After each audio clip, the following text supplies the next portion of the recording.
Hey, welcome to another episode, or I should say, a beginning episode of Relationship Business. So we want to just get straight to the point right here. I have my special guest with me, Virginia Tillman. She is a relationship expert to me for 30 years or more, and she's been delicate to a lot of circumstances, to my own journeys, and I'm pretty sure she could be one to yours. So we're not just one-sided here. We have someone here who can help us develop relationship two-sided, so that way it's offense and it's defense. So we're gonna get right to it. I'm not gonna keep on going on. We had a few things on the grill, but we're back to reality right now. This is not a cooking show. This is a relationship business. So we want to get to the business part and how important business plays in a relationship.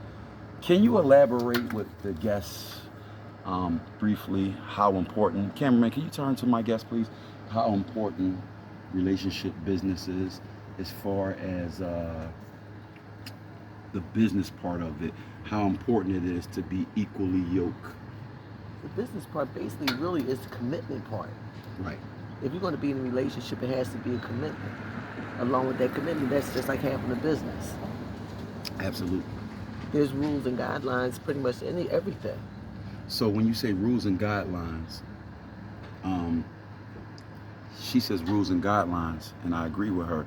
When there are rules or guidelines, do you have to communicate the rules and guidelines, or do you have to sit with your partner and write them out so you're on the same page? Like, because people seem to find a way to muffle over the guidelines, the rules, and then learn them on the fly and deal with headaches as they come. So how do you feel about rules? Should they be a conversation up front or as you go along, or should there be some writing blueprint? Depending on what each individual considers as being the most important.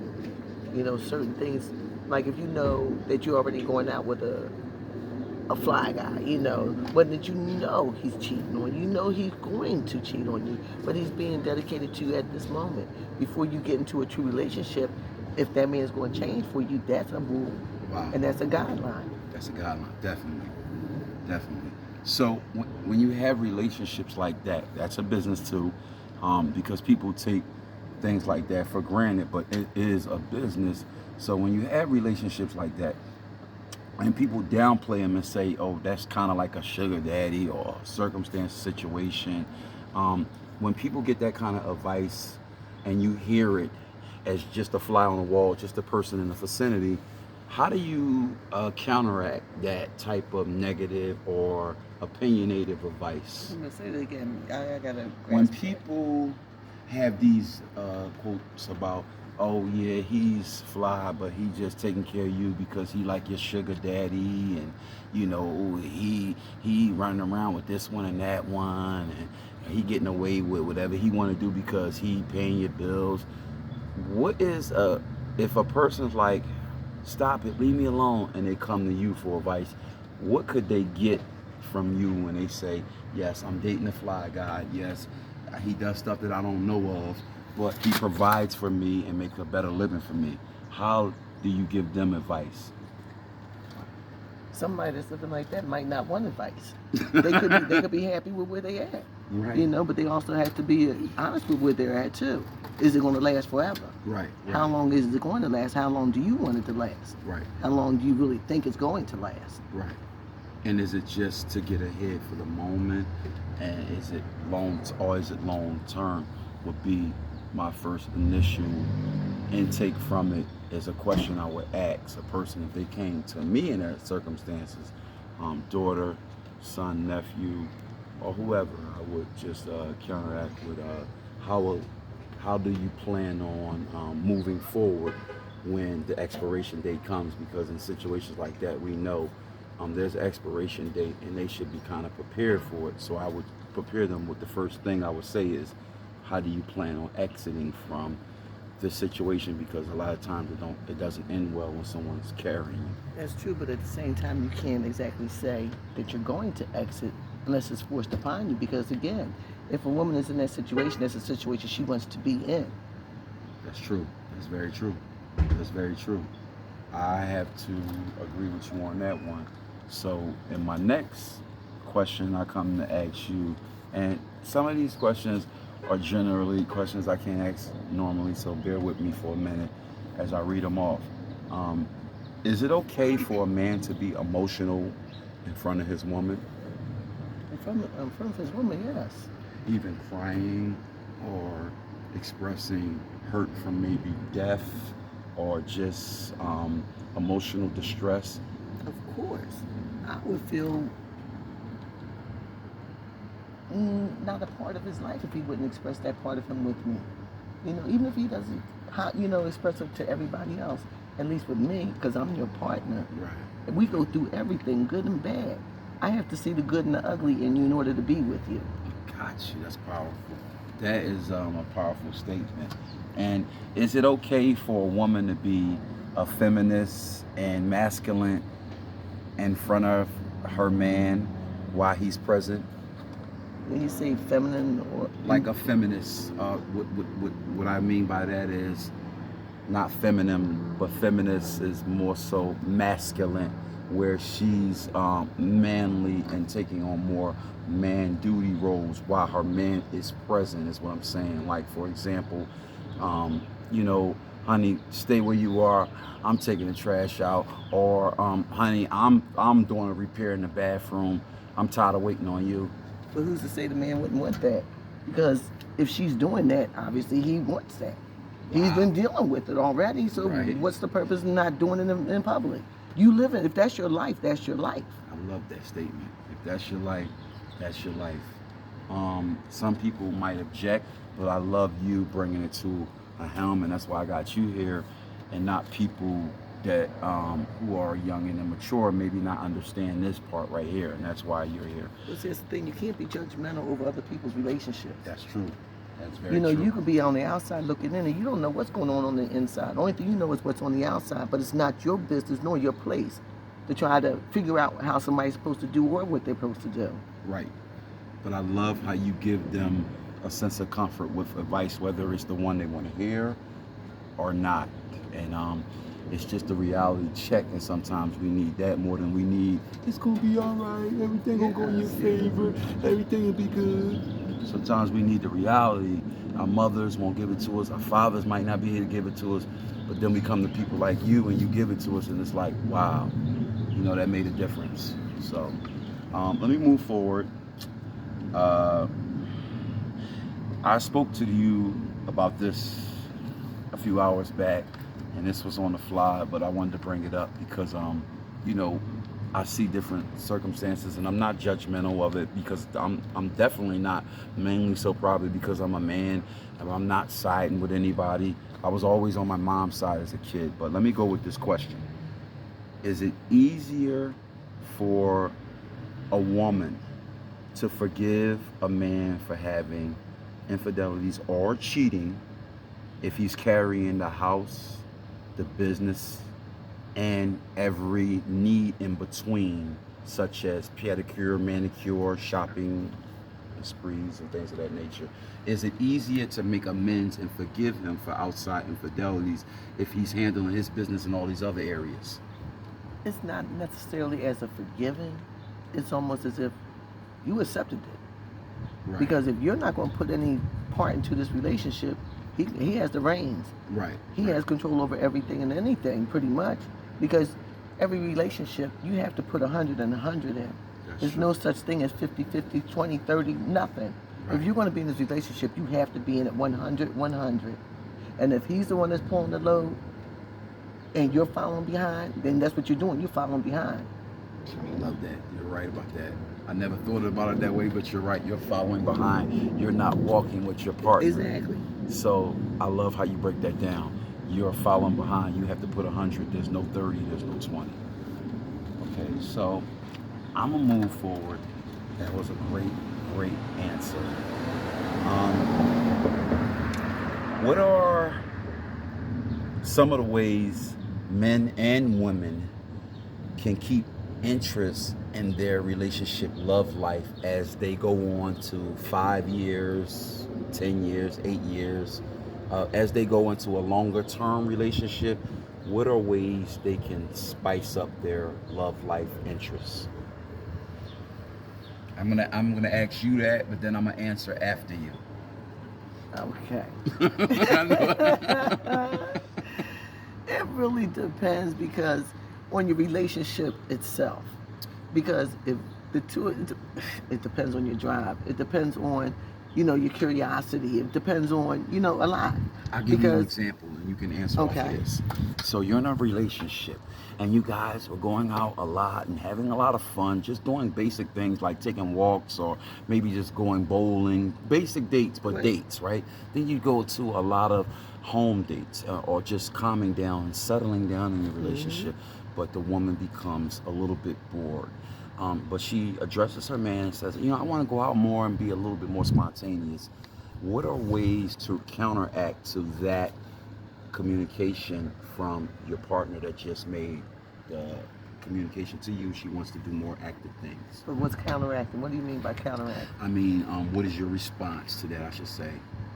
If you're a man or a woman, it doesn't matter. I just used a woman as an example, but even if the man is like, I'm bored in our sex life.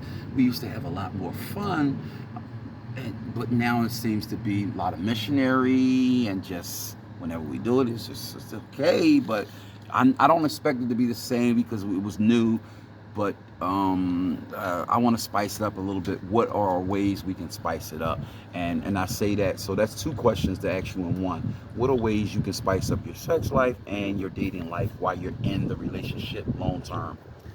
As long as you wanna stay in that relationship, you should know your partner to the degree where you have to be more spontaneous. Especially if it's getting boring in that way, in that aspect, you have to do something on both parts. It could be a matter of just showing up on the job, I like that. It could be like, oh, I'll meet you after work and go on a secret date. It could be just a matter of, oh, let's just go for a drive and go down to the drive and just make out in the car. Right, right. That could be spontaneous. Yeah, right. You're right. I like those answers because sometimes people take it for granted that things seem to be good. I'm taking care of the business parts, the home, and the finances, and we are making great strides in all of that. How could you complain about we didn't have time to go out when, we finally got to make other purchases like buy another home or, invest into a investment together, and we climb hurdles. So now it's aggravation because we're not doing what typical couples do. But let me move on. But before I move on, I didn't get the chance to answer how do you spice that up because I can relate to that myself. So here's my objective from a man's perspective. I would say listen to your partner, number one. Listen to your partner, but listen to your intuition as well. You as a person have to realize, hey, I haven't been anywhere with my woman in a while. And then you might make a suggestion like, I'm going to watch the game with the guys. There's nothing wrong with that. Stick to your guns with that part. But remember, compromising goes two ways. If you're going to watch the game with your guys, keep in mind if you're going to go do something, there's a give and there's a take. If you're going to do that, that's basically almost a take without giving anything. So you have to level it out. Okay, I'm going to watch the game with the guys, but this weekend, I'm going to arrange a date night with my woman. But Very good. But don't stop there because she'll say that was great. But why only get a date night when you're going out with your guys or your friends or whatever it is you're doing, if you're doing anything? But you have to think of consistency because I remember there was a time once where I thought a couple of dates would spark the interest, which it did.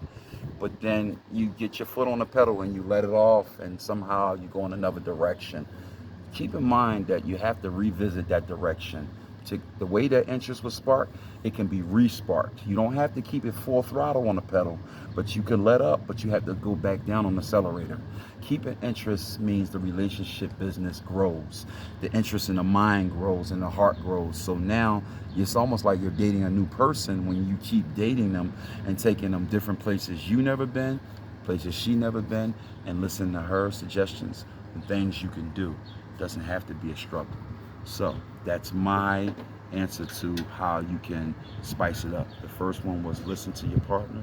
The second one is keep in mind when you're doing something with your friends, your guys, to counter it with doing something with your mate or your partner right after or before or in the same span. It's almost like I'm gonna do this for that. So I'm gonna move forward. I'm trying to give you the best I can give you from the male and, of course, the female's expertise. So let's move forward with the next question, and then after that, we'll move on to an open conversation, a dialogue. All right. So I like to talk about relationship stuff because relationships typically could bring out the best and the worst in you if you're not paying attention, right? Right. So, okay, what are some ways to minimize, and this is for my expertise, Miss Virginia. Miss Virginia, I want to ask you this. What are some ways, because I don't know what it is, I'll go into this later because I'm pretty sure I wrote it down. What are some ways to minimize arguments and conflicts when you're in a relationship living in the same household? What are some ways to minimize arguments and conflicts when you're living in the same household with someone? That's kind of a difficult question. It's like you can take it any kind of way because it's not necessarily minimized because you know your partner and you know what buttons to push. So it's not even a matter of minimizing. I needed something to make me laugh. The buttons to push. On demand Comcast. Go ahead. You do. So it's like, if you want to start an argument, you know what buttons to push. But in order to avoid it, you know to avoid those certain buttons. Sometimes it's very hard to avoid those buttons, though. It is. You know? Sometimes it is. Especially depending on what the argument's about. Right. Right. If it's something about as small as like, okay, you want to go out with your friends, okay. Yeah. Well, I'll get you later. That's right, fine. Right. You know? Right. If it's something the matter of you spending too much money on something, now I'm gonna push your buttons. Yeah. Yeah, been there, done that. You know, everything has a give and take. You have to look at things from all sides. It can never be one-sided for anything. You can't have blinders on. Understandable. With everything, you just can't. Yeah, I understand it because we definitely take things into our own content and then it becomes one-sided and we think we see nothing wrong until we get the full circle of it. So you're right, you can't go in one-sided with it. I pretty much don't have an answer for this question, although I wrote it because, you know, I'm not great at this. The only way you can minimize an argument is just to stay away from it. There you go. Avoid everything and all options. When you see us getting to that point, leave it alone. That's but that's my the answer. thing, because once that one person leaves it alone, the other one can keep pushing the buttons. So how can you minimize it if the other one's pushing your buttons? Ooh, I like that. I like that.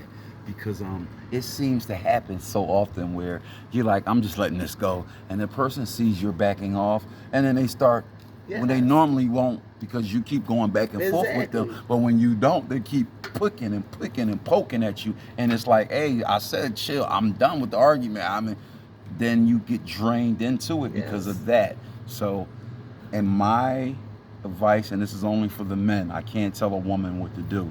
Not in this situation, I can't. Because I'm a man, I only know what a man would do. Run, walk away, get ghosts. Please, don't stand around because it gets worse. Trust me. The best thing you do is take a walk, talk to God. Jesus, I love you, please help me. And then move forward. No, but then come back and face the fire. That's what I love. You. I skipped that part, but I thought the same. That's what happens for me. Because you can't avoid it. You can can't walk avoid away, it. but you can't avoid it. You come back cooler-headed, level-headed. Yes. You come back feeling differently. You even think about some of the things that you might have said wrong that was offensive, and you're ready to face that. So she's right. When you come back, face the music. You needed that walk to clear your head and calm down, but you can't just go there and sweep it under the rug after you come back, because it's still there waiting to explode if you don't. So she is right. Don't skip any of these steps. Remember, after the walk, come back, face the music with a cool, level head, willing not to argue, because that's what led you to that walk anyway. I love her response. Yes. So I'm going to move on to another question. Okay. What are some ways that a man could show a woman that he is willing to change? What are some ways that a man or a woman could show them they're willing to change if they had a rocky past relationship and they want to gain their trust. This is a tricky one, God Mom. This is tricky because it's so hard to gain a black person's trust after losing their trust. How do you gain a black person's trust back?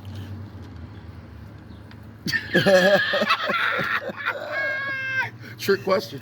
Yeah, that was like a little like crazy question too, because How do you gain their trust back after losing it? the thing is, what trust did you lose in that person? Okay, their word, when they constantly made promises to say, hey, because I've been there before too, and I really had great intentions, so I'm not going to make this about me, but I know of other brothers who had the same promises that didn't fulfill them along the way. And some of those promises might be, going forward, I'm going to be the man that I was depicted to be, and I'm going to carry this household, and I'm going to be the one providing for this household going forward. Or maybe going forward, I'm going to be the breadwinner and make sure you have all those trips you wanted and all those rides and everything you dreamed of. And I mean, that's a little fantasy, but in your heart, you might be wanting that because maybe you feel you owe it, or you want to just give it to them because you love that person sincerely. Wasn't able to do it before. Now in your mind, you want to do it. How? But hold on, not just that, because that's not enough. Okay, you didn't fulfill that. You promised that person that year after year. You didn't give them that. Then on top of that, you don't have a stable, steady job life. So they can't depend on you financially. How can you gain their trust back to, hey, I got it now. I get it. I got a steady job. I'm keeping this one. I'm going to take care of my part of the bills and responsibilities. I might not be able to do all the fantasy things, but you can count on me now to be a solid partner. It's the effort alone. Once you see that effort, at least they are trying. As long as you love that person, you're going to allow them that room to make that change. You're going to allow them a little bit of room at a time, but for everything that you distrust him for, he has to prove himself twice over. Right. Gotcha. It's not a matter of just talk. Talk is cheap. Actions speak louder than words. Right, exactly. And I need to see something to change. It's not just words that I want to hear. I want to see it. If the person's heard this for the 5th time and seen this for the 5th time, but maybe it might be just a little bit different, but hey, this person has been a little bit different in other instances too. Why should I trust them now and their actions is solid? Maybe they just doing this to win me back over, and then we're going to go right back to the same thing. How can I trust that we're not going to go back to the same old? That's when you have to keep your blinders up. I like don't that. be blinded, but keep your blinders up. Right. Don't just be blinded, because they're flossing you right now, they're gonna pacify you. Gotcha. There's a difference between pacifying and changing. I don't want to be pacified, but I'll take it. But you know what? In the long run, you still want to be by yourself, because I'm gonna take that little bit of stuff you keep giving me. You playing games with my head now. Right. You're playing games with my head and my heart. I'm trying to put something into you in order to trust you. I put my life and commitment into you. You have to meet me halfway. Halfway, at least. And when you're the one that I've put my distrust in, you got to meet me more than halfway. You got to meet me 100% of the way. You got to make a complete and total change in order for me to get my trust back in you. And that would be the same thing in the reverse. If I did something to hurt him, I would do everything and anything in order to rebuild my trust back.